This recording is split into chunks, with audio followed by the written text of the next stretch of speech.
માંગ છે અહીંની શું કહેશો?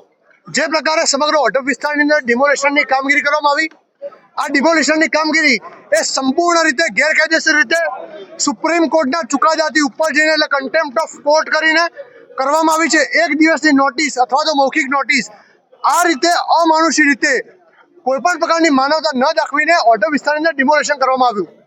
ઓઢવ વિસ્તારની અંદર જે ડિમોલેશનની કામગીરી ચાલી રહી હતી એ કોર્પોરેશન એમ કહી રહી હતી કે અમારા રિઝર્વ પ્લોટ છે. અમે જ્યારે અહીંયા રહેવા આવ્યા ત્યારે આ રિઝર્વ પ્લોટ નહોતા. અમે અહીંયા આવ્યા ત્યારે જંગલ હતું અને અમને અમારા મકાનો મળ્યા હતા. અમે આવ્યા એના 20 વર્ષ પછી તો કોર્પોરેશન અહીંયા આવ્યું છે.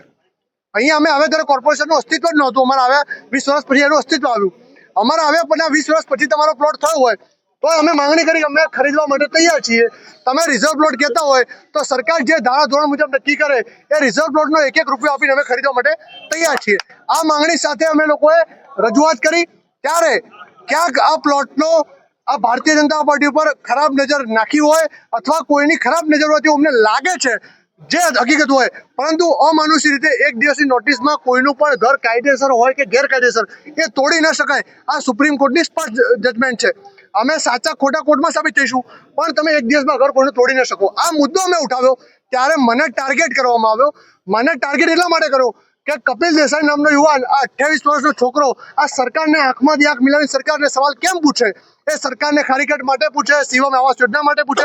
ભૂતકાળમાં મારી પર 7 FIR કરી હતી. હું ન દબાયો. આ મુદ્દે પણ હું લડ્યો ત્યારે મારા ઘરને ડિમોલિશ કરવામાં આવ્યું, તોડી પાડવામાં આવ્યું. અને ગુજરાતના લોકોને પણ કહું છું, કોઈએ તાનાશાહી શબ્દ સાંભળ્યો હોય પણ જો હોય નરી આંખે તો મારા ઘરની મુલાકાત લે. કેમ કે સાહેબે કહ્યું એમ મારા ઘરની આગળ પાછળ બાજુમાં 3 રોડ છે. આ ચોથો રોડ ક્યાં છે જ નહીં. અને આવ્યા તો મારા સીધા 83 નંબરનું મારું મકાન છે. મારા મકાનને સીધા જ આવીને મારું મકાન તોડીને પાછા જતા રહ્યા. તો એ આભાર માનું છું કે બીજા લોકોના મકાન નથી અડ્યા. હું પણ વિનંતી કરું છું કોઈના મકાન ન તોડશો. પરંતુ આ બિલકુલ હિટલરશાહી તાનાશાહી સરકાર છે. અમારું પ્રતિનિધિ મંડળ, અમારા આગેવાન શ્રી શક્તિસિંહ ગોહિલ સાહેબને બધા પધાર્યા, એમનો પણ હું આભાર માનું છું. હિન્દી